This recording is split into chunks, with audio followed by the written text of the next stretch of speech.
All right. What is up? Good to see, good to be, beings of the multiverse. It is I, DillyDave, a.k.a. the Milky Bar Kid, here hanging out with Mizhap for another episode of Grounded with DillyDave. Thank you so much for joining me today. Thanks for having me. God, it's my pleasure. But before we really get into it, even get our feet on the ground, we should probably think about the ground that we're on first. So, I'd like to acknowledge the traditional custodians, not owners, traditional custodians of this land, combination of the Burrung and the Wurundjeri people of the Kulin Nation. I'd like to acknowledge elders, past, present, and emerging, mention that sovereignty was never ceded, no treaty signed, and hold some gratitude for us to be able to record and share our stories in this space. How do you feel about that? Yeah, absolutely. We always need to do that, so thank you. Cool. I love it. So, look, I want to get this right, so I really want to get this bio right. And you have to tell me if it's off or I've missed anything big. All right, let's go. So let him hear it, okay? Mizhap has spun hard enough to place in the Australian DMCs, make the top 10 in the Australian online DMCs, and also compete in the DMC World Beat Juggling Championships. With tons of residencies all over, Mizhap has torn apart more stages with the bare hands that you and your friends could name in your hands. It's a lot of stages. I love that. But we're not just talking about beats here with Mizhap. You're also a mentor for Lab 6 and helping shape the future minds of DJs. You're packing heart and steez up the sleeve. So thank you so much for joining us today. Did I miss anything? Yeah, thank you. No, I'm a former representative of Lab 6. Okay. Unfortunately, How former? Oh, not too long ago. That's a Perth-based thing. So. Is it fresh? Is it fresh enough to cut? It's look, it's okay. Has been, and still will be a mentor. Yeah, still mentoring. So yeah. Cool. So Melbourne's coolest new resident. Coming from Perth. How does it feel? Welcome.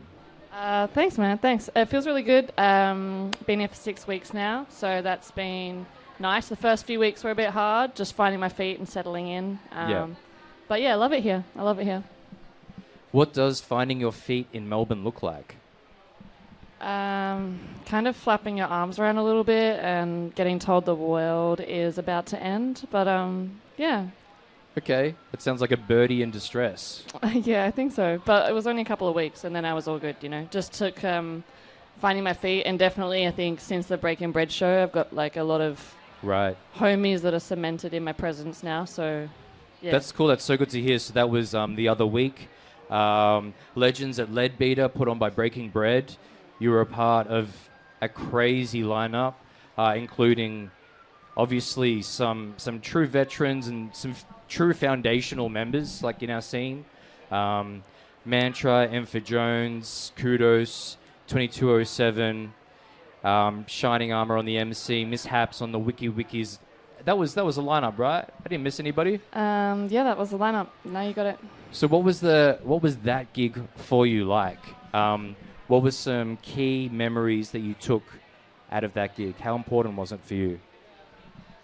I think just getting to know some of the boys by rehearsing with them and getting that experience and that time to learn multiple sets on such a short time frame and get to know the songs intimately and intricately and like know where I need to cut in and do the ad-lib and stuff like that.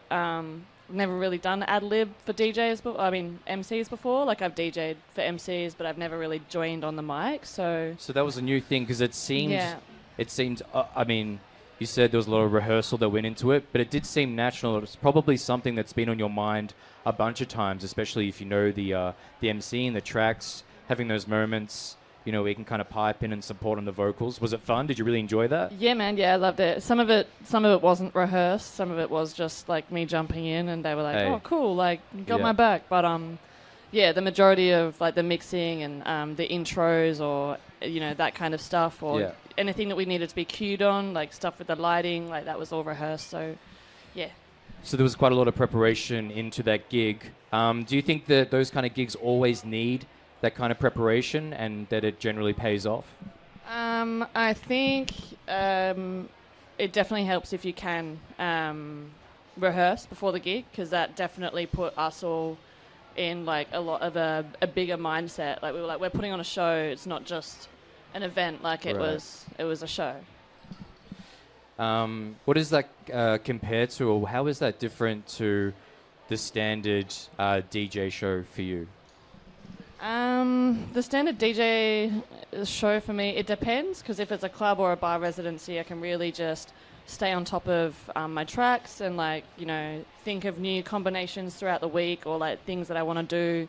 But most of the time I'm just freestyling, as opposed to, I guess, DJing for MCs. Like they want to know when something is happening, and like it's all about their timing instead of your creative free flow state. You need to keep like the timing right, and you're working as an instrument and like as a tool for them to help them succeed or like help their show be better.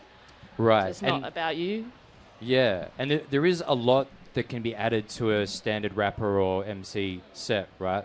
What are some of the favorite things that you like, you know, whether it's your craft and the turntables and how you use that, but what are some favorite things or flavors or ingredients you like to add or sprinkle to make MC sets more special? Yeah, for sure. So I think just with the show there, like it was nice to be able to, you know, I guess when you're using Serato and things like that, nowadays you have the capability to do a lot of different stuff. So in terms of versatility, or or even, you know, being able to break the track down into a stem and then like, you know, just do some on the go cuts and things like that are still subtle enough to fit into the track. I think my favorite part of the Breaking Bread performance and DJing for those guys was like getting to just really like figure out a live performance with, you know, Mantra, 2207 and Kudos, like all three of them, and really work together to create that energy and that those moments. So I think, you know, with like being able to pay homage to the cuts that Kudos and Mantra both had on their tracks, and try to do them as well as I could that as they were recorded, I think that was something that I really wanted to do. Because they both take the scratching side of stuff probably as seriously as you do, right? I think so, like, and they know like how the cuts sound, and Kudos, he scratches as well. He's learning how to cut, so like even when we first pulled up the track, 21 pieces of card, he was saying, all right, so and this is how the cuts go, and he was just like, you know, doing it with his mouth, like 21 pieces of card, you know. And so I think even just having like that knowledge of that idea, or even if those cuts weren't already made, like they know how they sound and they can just vocalize it, you know. Even with Mantra, he felt the same, and same with 22, like he knew how he kind of wanted the cuts to sound and how they did sound on his tracks. So just being able to carry them out live was cool. That would help a lot with the MC having that direction and knowledge, because that's not something that you often experience or are really privy to, right? Like I guess sometimes when people ask you to do cuts on a track, they won't exactly tell you like how they want the cut to sound. So you might have so many different ideas of how those scratches might sound or how you could go about it, but you don't have an idea of how they're thinking of it, you know, like... Yeah, of course, you know, you're going to have your interpretation, they're going to have theirs, and maybe you find a pocket that they didn't consider, vice for sure. versa. So, cool. Well, what I'm going to do, I'm going to try a new, different interview style. Okay, right? So I'm really going to experiment on you, Mizhap. So if you'll allow me, I'm not sure if you're familiar with Joseph Campbell's idea of the hero's journey. I don't think I am. Essentially, Joseph Campbell is like an author, I guess, in some ways like an anthropologist, but he has this way of summarizing stories and narratives in a lot of mythology and religion, etc., and kind of lays out this framework for narrative called the hero's journey. It's like, it's the story of Hercules, it's the stories of Neo, of anyone who goes through this, starting in the ordinary, but something's not right, then finding this like new avenue or door or land or thing to come into, and then the story unfolds for there. So I've set up a couple questions to guide us on this journey, on your hero's journey, because I do think you're a hero. So let's start it. So can you share what your life was before you fully got into, I guess, hip hop, but DJing and scratching? What was ordinary and what was happening before you actually got into it in the first place? So I was 17 when I started DJing. I guess the reason I got into it is because I was, just running around with the wrong crew and, I don't know, just doing dumb young kid shit. And, I got through it through a family friend, so through my stepmom's friend or family friend. She knew a guy, his name's Matthew Simmons. He runs a DJ company back home. Yeah, okay. Called Ultimate Perth. DJ. Yeah. So down in Mandurah, it's an hour away from Perth, south, and that's where I started. So, cool. Before I started, I was kind of just doing dumb shit and just being a young kid, and I really loved music, but I didn't have any direction or I didn't know what my musical talent was. Did you know that you were going to go in the direction of music, or did you have really no idea or always music? Always music. Yeah. I'd always wanted to sing and perform, or essentially sing and rap. That was the ultimate dream. So when I'd got this call up being like, "Have you ever thought of DJing?" I thought it could be my my step in. Your step in through your stepmom. Yeah, but that's wild. Who would have thought? Yeah, who would have thought? Not often stepmoms offer such a path. I know. Yes. I have a lot to thank stepmom Chantel for. Yeah, she's brilliant. So cool. Got into that, and that was kind of the end of it, man. Just fell in love, and it's taken me until the last year or so to actually start making my own, or trying to experiment with making my own stuff. Right. Just because I fell so in love with DJing and got into the rabbit hole of turntablism, and I just couldn't get enough of that. So right. So you're trying to do more creation on your terms with your skills over through what you've learned over this kind of time. Yeah, for sure. Yeah, and I'm glad I've spent this time DJing. I feel like the 10 years. Yeah, I was going to say, if anything, will just help me. Yeah. What was the point? I mean, it sounds like you kind of said it before. It sounded pretty quickly you knew that there was no turning back. Was there a particular moment where you're like, this is it, there can't be anything else? The point of no return. I feel like that was when I found turntablism. Okay. I feel like that completely changed how I think about DJing and how I view it and how I hear it and everything. And it was basically like starting again. It felt like everything I knew about DJing, I needed to scrap that and start from here. Not maybe scrap it, but there were so many things I didn't know, and I'd spent, as we all do, years thinking that I knew all this stuff, and it turned out I could have learnt so much more. So that was kind of the point that I thought, this is where I am now. And seeing craze and battle DJs and just, Cool. Yeah, I guess it's cool when you get to that point of where you feel like you know enough to almost start again on this more, I almost said enlightened path, but maybe not enlightened path, but something that's I actually have the know-how to do this the way that I want to do it, instead of, the exploratory stage, initially is good and fun, but I imagine after a while, it must feel refreshing getting to that point where you can kind of start again on your own terms. 100%. I think maybe the word you were looking for is a more inspiring path. I was more inspired. Right. And that's what led to me being where I am now. If I hadn't found turntablism, I wouldn't be me as a DJ, do you know what I mean? I just wouldn't. Right. Which isn't as cool because you got so many dope moves that we would have never seen. Exactly. If you weren't just doing that. Yeah. Cool. That's really interesting. I'm so glad I wrote all this down, because the hero's journey is something which is it's in depth, it's quite, it's a good way to flesh out somebody's life experience. So next, I kind of want to talk about some of the tests, allies, and adversaries that you had. So were there any key moments where you had a problem that you had to overcome? Or and was there somebody who was there to help you? Like, who has helped you through some of the tougher times on your journey?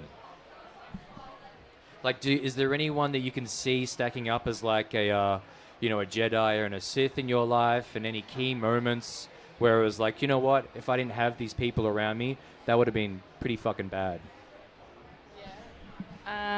Okay. So I'll start with Buddha.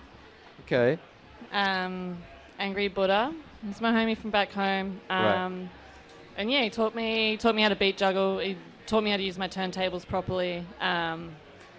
It taught me a lot of what I know now, and I can go to him anytime for advice or feedback and he's not scared to give it. Like, he won't shy away from telling you, like, oh man, like, like, that was cool, but like, could have done this different, or like, like, that was too slow, or like this or that, and you're like, yeah, like a true friend and critic. 100%. And you listen to it because you know he's right, and you probably could have told yourself that as well, but it's confirmation. Like, he's just not he's not afraid to tell you the truth, and the truth is what you need to hear when you're trying to be better, The truth is what you need to hear when you want to be better. Words of Mizhap. Huge. Clip it, quote it, put it in a scrapbook if you want. I don't know if it's always what you want to hear, but... No, it's rarely what you want to hear until after the fact, right? Like, you never really want to hear that truth in the moment when you are the most vulnerable, and you actually know what it is. You just need it vocalized to you by or from somebody who you either care about or respect, For sure. I think the people that have been there the most, definitely my family. Like my parents, my stepmom, my dad, my mum, and her partner as well, but probably my sister from like day dot, my big sister Meg. Cool. Yeah, so she used to come with me to all my first gigs, and like whenever I was feeling awkward, or she was just always would dance and take some attention away from what's happening. She would start the dance floor, and perfect. Yeah, so definitely Meg. She was always my rider from day dot, and I would say Casey as well. So DJ Casey manages the DMC in Australia.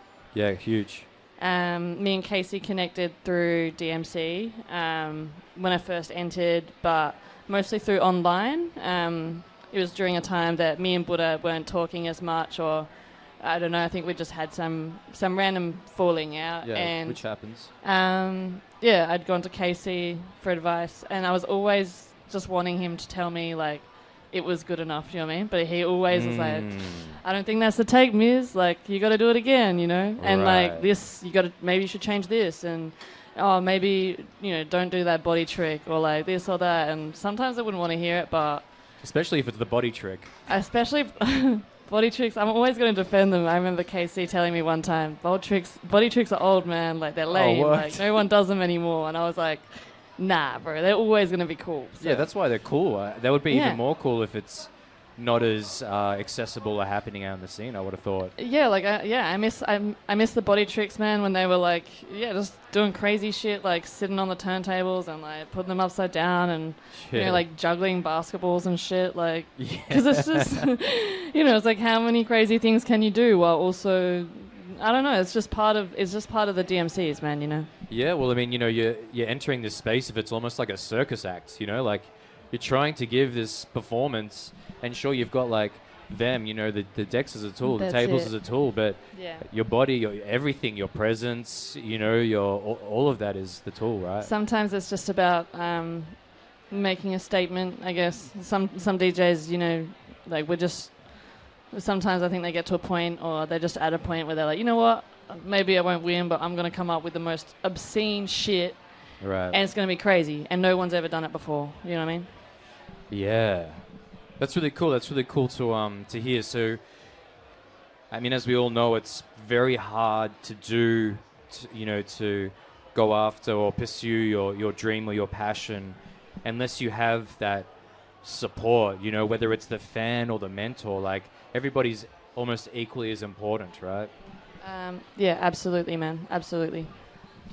So, have there been any big moments where it took a lot of deep reflection to kind of overcome anything? Like, were there any moments where you really had to like pull back and kind of reconsider everything, or reconsider what was happening, or kind of dig deep to overcome a issue? I feel like I'm going through one of those moments right now in my life. Okay. Well, if you want to share, we might be able to get, we might be able to get into it. But also, if you want to be vague and broad, you're more than welcome to do that too. Yeah, look, man, I feel like the biggest obstacle I've faced, probably out of all of them, is the constant steering of like being told to be this way or that way, or like be less b-boy, or like be more sexy, or to dress a certain way, or to like look cute, or to like do all this stuff, when I don't think it should be about that. And I'm only told those things because I'm a woman. Totally. Yeah, so I think that's the biggest battle for me right now, especially when it comes from people that you thought had your back, or like you kind of close with. Yeah, for sure. Like it's I know it's industry shit, but at the same time, like I'm gonna choose when I want to look cute, and I'm gonna choose when I want to put heels on, and like, and, I just don't want someone telling me that. Yeah, which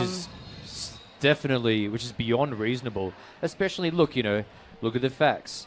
10 years in it, it's not like you haven't considered, who and what you are up on stage. Yeah, through all like of those I feel times, like if I was gonna rebrand. if I was gonna rebrand, or like take the easy route of like getting my body out to like appease a certain crowd, and just to get myself further, I could have done that fucking years ago. Like I don't need to do it now.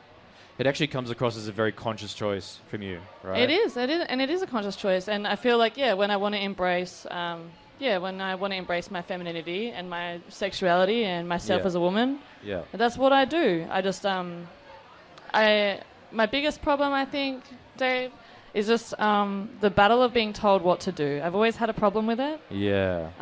It's just an authoritarian hate. I don't know what it is. Yeah, like what gives you the right to really have much of an opinion about how I'm doing my thing? If you're my manager and we've got like stakes in the game, and we want to talk like the business side of things and discuss that kind of shit in a particular context, maybe. If we've agreed, but if we've already had this conversation, I don't want to have it again. You know what I mean? Why can't people quit? I feel like it's such a lack of self-control and direction in their own lives that they need to latch on to people like yourself who are just like out here to kill it on your own terms. Yeah, that's it. I just want to do it on my own terms, and I want to do it my way. And I don't see the problem with that, and I feel like that's just a part of who I am. So.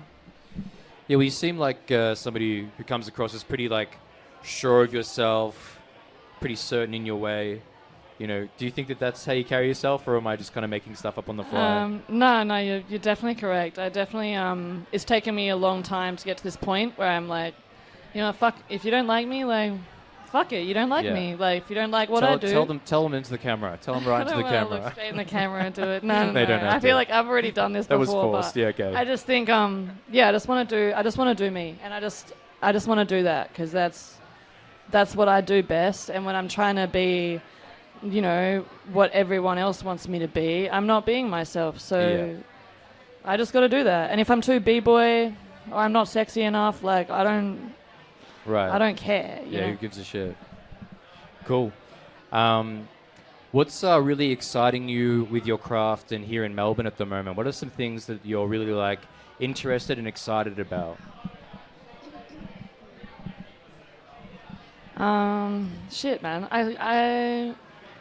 It's hard answering that because I've only been here for 6 weeks now, and I feel like I've done so much stuff already. You totally have. I'm not saying you haven't met your quota. No. I just that's what I'm gobsmacked that I've already made so many good friends, and so many talented friends, and so many connections. Do you want to tell us some of those connections and friends and stuff? Yeah, I mean, shit. So I feel like my first homie was 22. Huge. Or Toby, Shout outs. Yeah, shout outs. Helped me get through some stuff. And then, yeah, like SR, I've been hanging out with SR. And he's my homie. He's Shout my out good to the homie. building, SR. Yeah. And yeah, like T, Shy. Yeah. Yeah, I Breaking feel Bad like boys. just, the boys from the Breaking Bread show, I feel like we all made a really strong connection just being a part of that show and building that. Yeah, I've got some good girlfriends here already as well, which, I thought would take me a while. My homie Adele, she works at Section. Hey. She's lit. She's down there. Yeah. Cool. Yeah, and just MJ.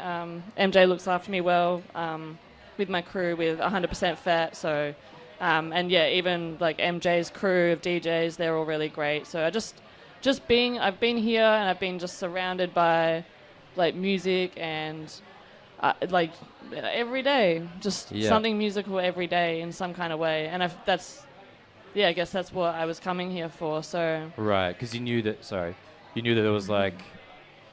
Look, I don't know. I really don't know anything about Perth, especially like when it comes to DJs and like what's available. But all I know is that there is tons of everything here, you know. And I think after you have enough personality to be able to engage and interact with people out and about, you're kind of laughing, you know. Like people are out there. All you have to do is be almost in the right time, right space, right time. That's pretty much it, man. And just get yourself out there and, you know, like it doesn't matter if you're not playing the gig, but like showing up and, just being involved and like... Totally. You know, just making it known that you're around and like you want to contribute to the scene, I think. Like, look, this is my first time starting again since I started 10 years ago back home. I think that was like... You know, as I was saying before, like that was one of my hurdles in first getting here and feeling like, I got to find my feet, and I still do. You know, it's more of a hustle here to get as much, you know, like financial cover as I was back home, and to be able to pay my bills. Sure. But it's more exciting here, and I'm more inspired, and I'm doing lots of different stuff. You know, not just the same or similar stuff, and right. It's just change and challenge, and I think that's like the most important part. So I think to answer your question, what I'm most looking forward to is like evolving to the next level to where I want to be, and like hanging with my homies more and creating some stuff with them, and you know, seeing where the Breaking Bread stuff can go and seeing where we can go individually, and just getting into writing some music now that I've like settled a bit more, and see what else I can do. That's so awesome. I think one of the big points that you touched on that, you know, I think the SR is fantastic at it as well, is just being there. Like, I think one of the biggest things you can do to contribute to a scene or a thing is just presence, just support. Just, you know, the gig might not have anything to do with you. Good, go and support and see what's happening, you know? Like, you don't want to think it's always really about you and the connections that you have to make and the things that you need to do. Just going to whatever gig or whatever spot or whatever hang it is, like, that's a massive contribution. And for the people who are performing and then they see your familiar face in the crowd, it's like they're backing me. This is huge. Yeah, even I think like even one of the biggest importances like doing that is so that you yourself feel like I feel a sense of community being here, you know, and I didn't necessarily have that back home. Like I felt. Oh, truly. Yeah. Like I did with my my scratch crew, and a Turntablism crew, but that's kind of how it felt back home. So.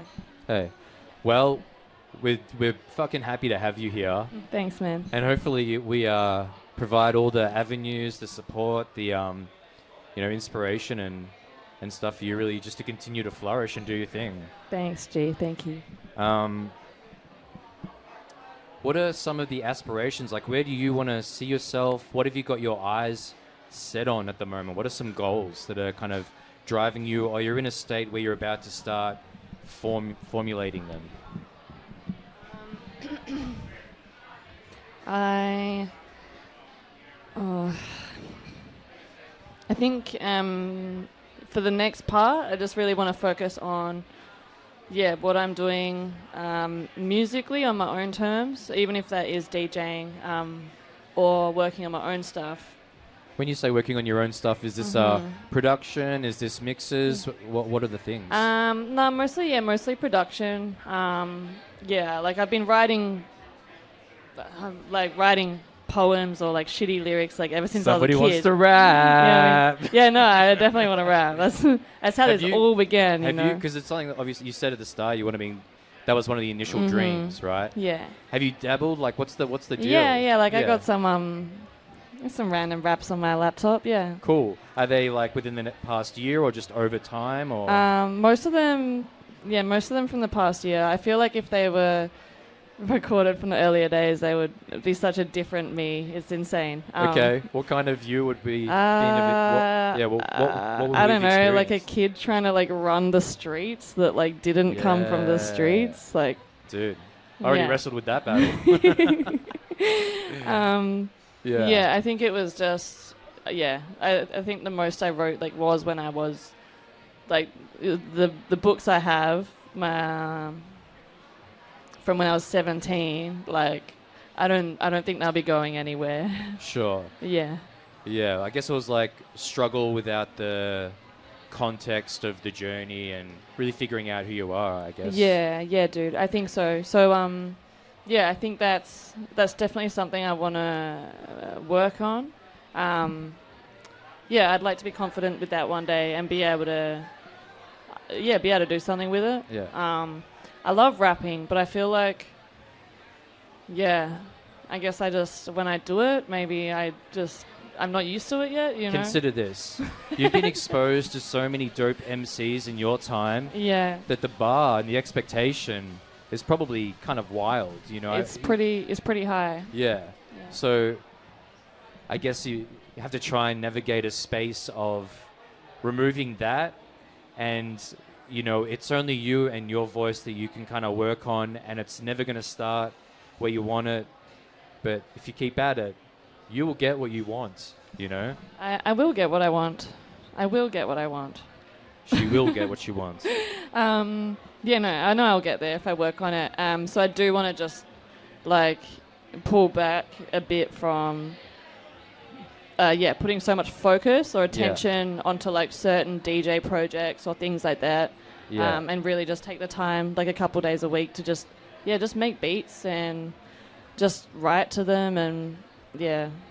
Do you have a writing process at the moment?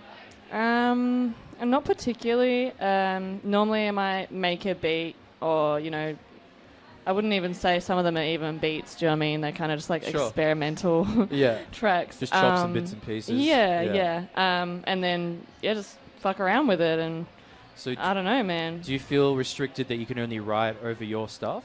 Not necessarily. Like, there'll be sometimes I'll be hanging with Tobes or someone else and they'll be playing a beat and I'll be thinking, you know, I'll sit there like rapping in my head or, you know, singing along like, I really want to write to this, but I know it's not my beat, like it's their beat and they're planning on writing to it and I'm sitting there like, damn, like, I wish you never showed me this because all I want to do is like write to this track now. But you can recreate it, you know. I guess that's the power that you have. You know, you can take that thing, you can figure out the essence of what it is that really draws you to it and kind of do that up in your own way. You're 100% right. Yeah. So I think even just when you're in that aspect is like just sitting there and writing and then taking it home and putting it to something else. Yeah. What I find like part of my writing process is just listening to so many different instrumentals, and they'll probably be in the same kind of like theme of like either they'll be in the same like flavor town, you know, both in BPM and like sonically. I like jazzy hip hop. Yeah, totally. Jazzy hip hop beats. Yeah. Kind of like I like that, but darker, more Griselda, Westside type of stuff.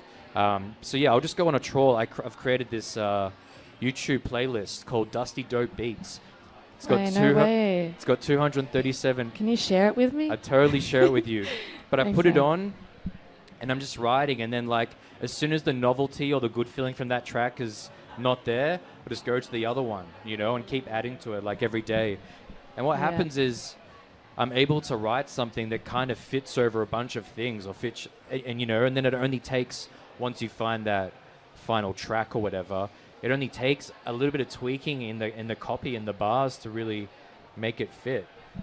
Yeah, I know exactly what you're saying. I do that when I'm traveling. That's like that's my writing style when I'm when I'm traveling, is just pulling up instrumental playlists and doing that. Right. And you might get halfway through and think it's just not got the juice anymore. So exactly. And that's like, it's almost a cheat code, because when you're writing to beats and stuff, the initial feeling or the motivation fucking feels phenomenal, right? And you're in it, but then it's very easy to find the blocks. You know, it doesn't take much to find a block in the process. But if you're able to keep it, keep the novelty, if you're able to juggle the novelty by just like going through the different tracks and having that all set up, that means that instead of only being able to write for 5 minutes, you can write for 10 minutes or whatever. I love these short attention spans. I just love them. Hey, we probably have a better attention span than that, but I'm talking about everyone and something that's accessible, Another thing that I've found that that's helped me with writing a lot is trying to write 4 good bars at a time, because when you try and write 4 really good bars, you write 50 shit bars and 30 okay bars, and Yeah, I know. I feel like most of the stuff that I have written so far is just like needs to be 70% rewritten, I would say. What was that, sorry? I would say like most of the tracks that I have on my laptop right now, because I was just like freestyling or trying to create and be in this headspace. 70% of that needs to be rewritten, because it was just it was just filler bars, or it was just me trying to join. Yeah, just figure out the flow and stuff. And that's that's a great part of the process. I think being able to freestyle feel something out is a great quality or an approach, and that'll get your direction and your kind of form or structure. That's where you kind of figure that out. And once you've figured out that pattern, the pattern that fits, or a couple of them, then you spend the next however many fucking days or weeks trying to figure out those perfect. I feel like that's the problem though. That's the problem I have, maybe, is when I'm creating or when I'm jamming. Yeah, that's basically what I'm doing. Most of the time I'm jamming and experimenting, and then I'll have 3 different lyrical ideas to the one beat just saved in the project, and I'm which is fine. What am I doing here? And I can't decide between the 3 options, and you're going, why? That's when you put a switch up halfway towards the end of the verse, and you really continue to surprise people. Sicko mode, yeah, for sure. Yeah. Cool. No, I think it's cool from your perspective, somebody who's spent a decade doing, the decks and turntables and kind of performing from that stage, from that perspective, and then wanting to, get onto the other side, all mic, because that's a completely different beast. I think it is completely different, man. And I think for years, or not for years, but I think when I was younger, I just thought, oh, that's so cool, and I love singing, so that would just be so easy.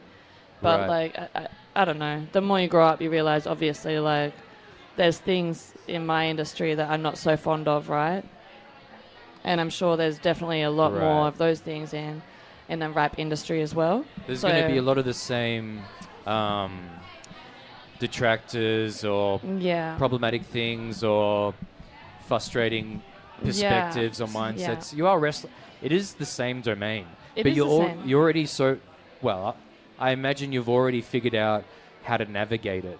So in a way, I don't think it's a completely new domain in that sense, but just in terms of performance and craft, I feel like you're still going to run into the same annoying people. Yeah, I think it'll be the same thing, different bucket, But So I'm excited to launch into that, man. Yeah. I think we're excited to see you launching into it. I'm not going to put you on the spot and give you a whole lot of pressure, but I will say that SR and I have made an agreement that we will be doing an open mic together in January towards, the back end. Okay. So if you want a goal or if you want a collective mission, I'll get my burnerverse going Yes, right now. Burnerverse, Yeah. even if it's a feature, whatever it is. Oh gosh, no, I don't think anyone will be inviting me for a feature anytime soon, but I'll Well, I definitely mean- be attending an open mic and embarrassing myself, so that's cool. Well, that's what I mean.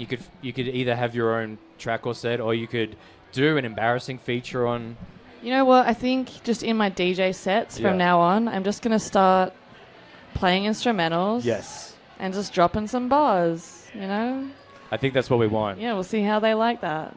I think they're going to like it. It's going to be initially shocking, but ultimately satisfying, you know?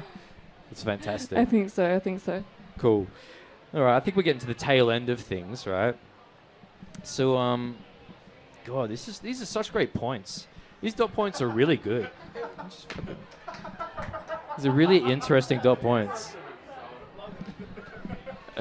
All right, so this podcast is all about being grounded, staying grounded on the path, staying on the path in the first place. What are some things that have really helped you stay on course?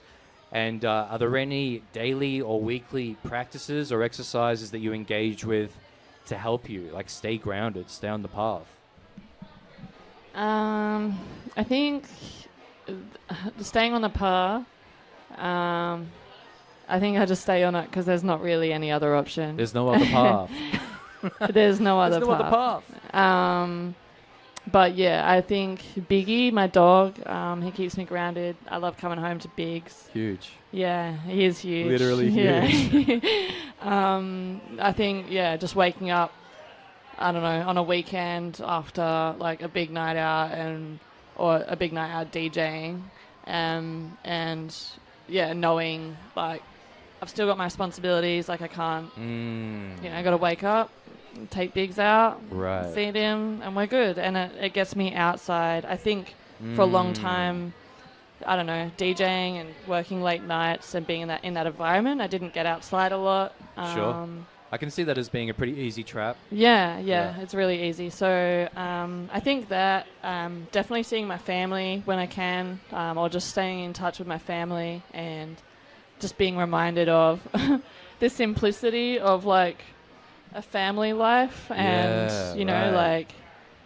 the fact that they're there and, And all the goodness that comes from that. Yeah, man. And, like sometimes you get so caught up in, I guess trying to like be a certain way or be this thing or like I want to be a world champion DMC DJ one day, and like, yeah, I really hope I get there. But like, it's not such a thing anymore that is going to let me forget that my family's there and that like I actually want to hang out with them. Yeah. Or you know what I mean? Yeah, well, I mean, they're a little bit more important at the end of the day, right? Yeah, like, you chase your dreams and you can chase money and you can chase all this stuff. But at the end of the day, man, like when a family member dies or like when something like that happens, it really pulls you back in. So I think that keeps me grounded, just like thinking about my family. My family's back home now, so Right, I won't right. see them as much anymore. But Yeah. I think, just being back home, when I visited them, it would just be so...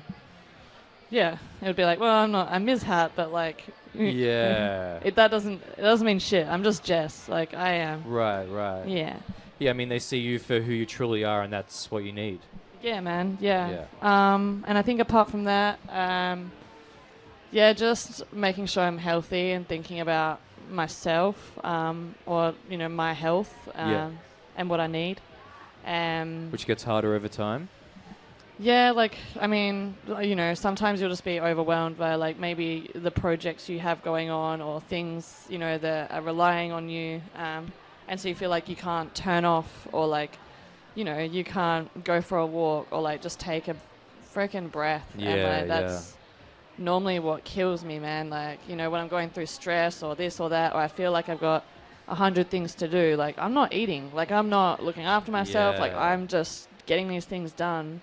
Right. So that these things are done. And at the end of the day, like, you just end up exhausted and, like, really wired out from that. So, I think that helps, yeah. I can see how your dog fits into that very well.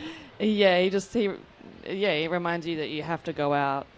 You got to look after the dog, which might remind you to look after yourself. Yeah, basically, like, feed the dog, feed yourself while you're at it. It helps, yeah. Cool. This has been a cool take on being grounded, because you brought up some really accessible and important things, which is family and like animals / accountability, right?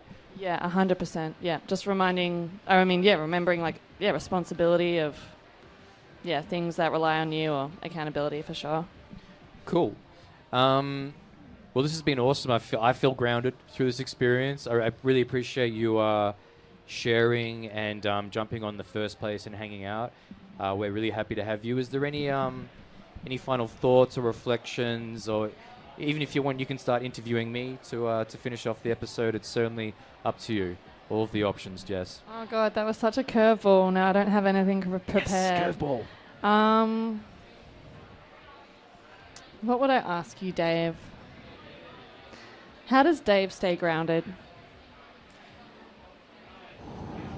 I stay grounded by socializing with my good friends.